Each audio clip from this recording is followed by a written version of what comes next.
नारायण नारायण। उम्मीद है संदेश भीतर तक पहुंच गया होगा।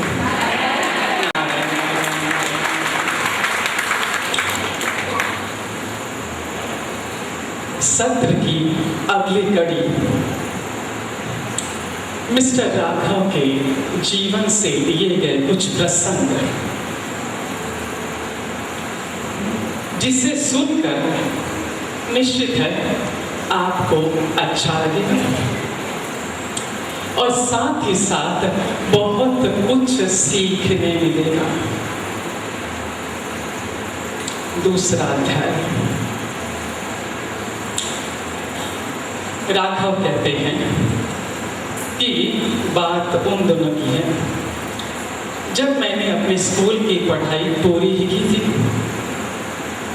और कॉलेज में दाखिला लिया था आगे की पढ़ाई जारी रखने के लिए। और कॉलेज के नाम से मेरा दिल धक कर पड़ा और मैं बेहद एक्साइटेड था कॉलेज जाने के लिए। कॉलेज मेरे घर से 7 घंटे की दूरी पर था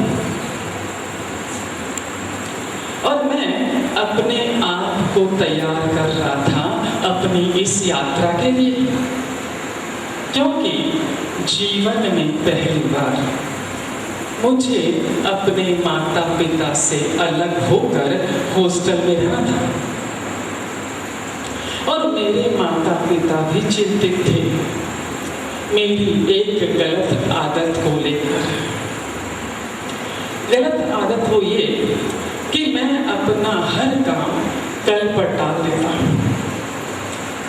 स्कूल में भी जब मुझे कोई चार्ट बनाने दिया जाता मैं उसे अंतिम क्षणों में बनाता, चाहे पहले मुझे 7 दिन का समय ही क्यों नहीं दिया गया हो। पहले 5-6 दिन में टाइम पास करता और जब मुझे लगता कि कल मुझे चार्ट सबमिट करना है उस वक्त लास्ट मोमेंट पर मैं अपना चार्ट बनाने बैठता और फिर स्कूल में सबमिट करता। और ऐसा ही मैं अपने होमवर्क के साथ भी करता। जब मुझे एहसास होता कि कल मुझे अपनी नोटबुक टीचर के पास जमा करनी है तब अंतिम क्षण में अपना होमवर्क लिखने बैठता। और धीरे धीरे तो ये अवस्था हो गई थी कि मेरा नाम ही पड़ गया था कि लास्ट मोमेंट पर काम करने वाला लड़का। राघव आगे कहते हैं कि मैं उन दिनों एकदम लापरवाह था और ओवर कॉन्फिडेंस से भरा हुआ था। एक दिन की बात है, राघव आगे कहते हैं कि एक दिन की बात है, मैं अपनी माँ के साथ बाजार गया था ढेर सारा सामान खरीदने। वो सारा सामान खरीदने जो मुझे हॉस्टल में काम आने वाला था। हमने सारा सामान खरीदा, घर लौटकर वापस आए। मैं बेहद थका हुआ था, मुझे भूख भी लगी थी, पसीने से तर भी था। घर में घुसते से ही मैंने अपनी माँ से कहा कि माँ मुझे एकदम ठंडा ठंडा कुछ बना कर दो पीने के लिए। मेरी माँ ने एकदम ठंडा वाटरमेलन जूस बनाकर मुझे दिया। बड़े से कांच के ग्लास में भरा मेरे सामने टेबल पर लाकर रखा और मैंने मुस्कुराते हुए ग्लास उठाया और एक सिप पिया, एक घूंट पिया। एक घूंट पीते से ही मेरे दांतों में जोर का दर्द हुआ। मैंने वो ग्लास वहीं रख दिया। इतना जोर का दर्द हुआ कि मैं दोबारा दूसरा घूंट नहीं पी सका। और जब दांतों में दर्द हो रहा था, पीड़ा हो रही थी, मुझे 2 साल पहले घटी घटना याद आ गई। 2 साल पहले दिवाली के ठीक एक दिन पहले की बात है। इसी तरह मेरे दांतों में जोर का दर्द उठा। मेरी माँ मुझे दांतों के डॉक्टर के पास ले गई। डॉक्टर ने पूरा चेक किया। चेक करने के बाद बताया मेरी माँ को कि अनजाने में इसे वहाँ पर चोट लग गई थी, पर ध्यान न देने की वजह से धीरे धीरे उस एरिया में ब्लड सर्कुलेशन बंद हो गया, इसलिए वहाँ पर दर्द है, सूजन है। और डॉक्टर ने मुझे इंजेक्शन लगाया और 7 दिनों की दवाइयाँ दी खाने के लिए, और मुझसे कहा कि 7 दिन बाद आकर रूट कनाल करवा के जाना। मैं, मेरी माँ डॉक्टर के डिस्पेंसरी से बाहर निकले, घर पहुँचे। मेरी माँ ने मुझे नियमित समय पर दवाइयाँ दी। नतीजा ये रहा कि मेरा दांत का दर्द एकदम ठीक हो गया। 7 दिन बीते, मेरी माँ ने मुझसे कहा कि हमें डॉक्टर के पास चलना है रूट कनाल करवाने के लिए, पर चूंकि मुझे दर्द नहीं था, मैंने मेरी माँ को साफ मना कर दिया कि मैं एकदम ठीक हूँ, मुझे डॉक्टर के पास नहीं जाना। और मैं अपने कॉलेज में व्यस्त हो गया, मस्त हो गया। राघव आगे कहते हैं कि मैंने सपने में भी नहीं सोचा था कि वही दर्द मुझे वापस होगा। अब चूंकि वही तेजी से दर्द जब उठा, मेरी माँ मुझे वापस लेके डॉक्टर के पास गई। डॉक्टर ने चेक किया, एक्सरे निकाला और कहा कि तुम्हारा दांत एकदम खराब हो चुका है, इन्फेक्शन अंदर तक फैल चुका है। नतीजा ये है कि पहले एक दांत में तकलीफ थी, अब अगल बगल के सारे दांत चपेट में आ चुके हैं, तो रूट कनाल तो करवाना ही पड़ेगा, साथ ही साथ एक सर्जरी भी करानी पड़ेगी। और भयंकर दर्द था। डॉक्टर ने दवाई दी, इंजेक्शन दिया और मुझसे ये भी कहा यदि उसी वक्त इलाज करवा लेते तो आज ये अवस्था नहीं होती। और 4 दिन मुझे दवाइयाँ खाने दी, 4 दिन वापस आकर लौटने के लिए कहा कि 4 दिन का डोज पूरा करो, वापस आके सर्जरी भी करवाओ, रूट कनाल भी करवाओ।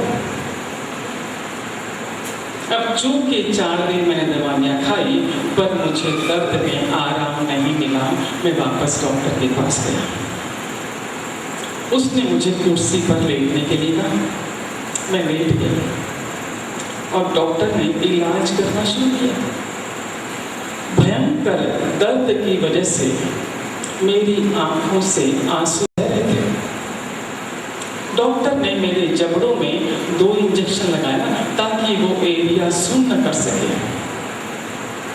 उस एरिया को सुन्न करने के बावजूद भी दर्द में फर्क नहीं पड़ा और वो दर्द मुझसे बर्दाश्त नहीं हो रहा था।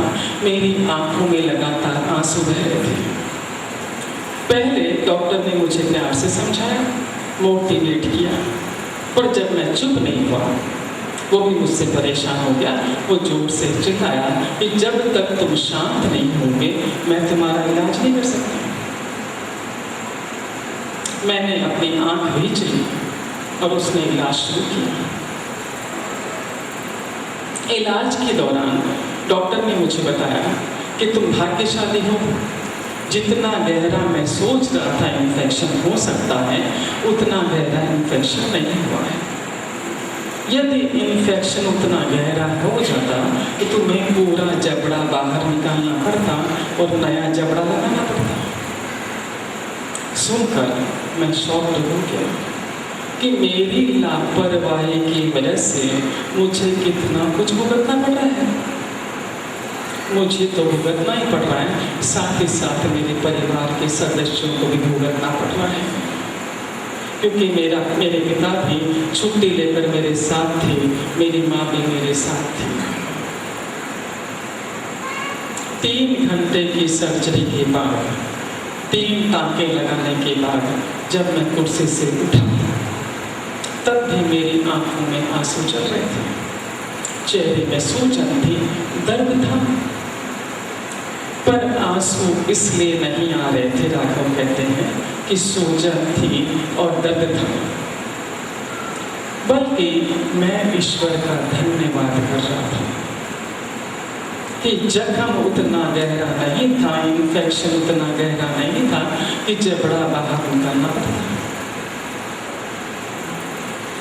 पर उस दांत के दर्द में राघव कहते हैं, मेरे जीवन की अवस्था व्यवस्था ही पलट थी। मुझे मेरी लापरवाही का एहसास करवाया कि यदि मैं इसी तरह काम को टालता रहूंगा तो जीवन में आगे कैसे बढ़ूंगा, और मेरी वजह से और भी कई लोगों को परेशानी उठानी पड़ती है।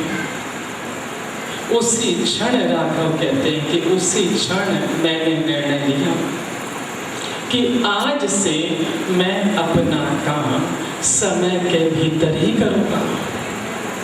और वो दिन और आज का दिन राघव कहते हैं, मैं समय से पहले ही अपना काम कर लेता हूँ।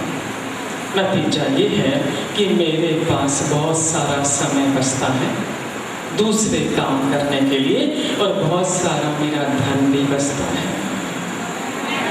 और यही एक कारण भी है मेरे सुखी, स्वस्थ, सफल, सार्थक जीवन का। नारायण नारायण नारायण नारायण नारायण। राघव के सुखी, स्वस्थ, सफल, सार्थक जीवन के रहस्यों में से एक रहस्य अपना काम समय पर पूरा करना, समय के पहले पूरा करना। नारायण नारायण।